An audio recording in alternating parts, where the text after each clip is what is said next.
Ayan. Gusto ko lang din po mag-share. Ayan, tungkol sa aming lola.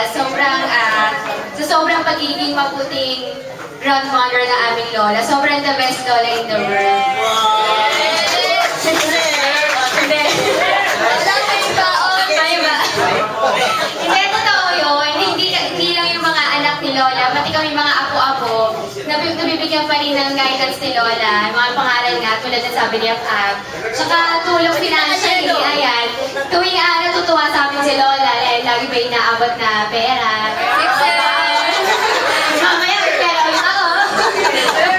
Joke lang. Ayan, si lola never siya nag-feel na sabihan kami dun sa pag-aaral namin, na mag-aaral kami na mabuti, na mahalin namin yung mga magulang namin, tulad ang pagmamahal niya sa mga mami namin. Ayun, tapos lagi rin nagkakwento si lola sa amin dati. Yung po nga yun sa buhay nila dati, na sobrang maalaala mo kaya. Sobrang nobela, sobrang haba hindi ko na makakwento. Kasi sobrang makapal na yun kung ako ko pinagsama-sama mo mula sa talo, sa bata ko, kaya ayun, yung kapitana, si lolo natin na si Cayetano Arellano. Yung lagi yung pinagmamalaki.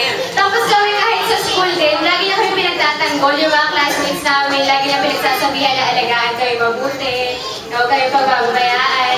Kaya lahat ng tao na ko talaga kay Lola kasi sambungan talaga siya ng bayan. Sambungan ng bayan, ha? Parang tulpo pala yan, ha?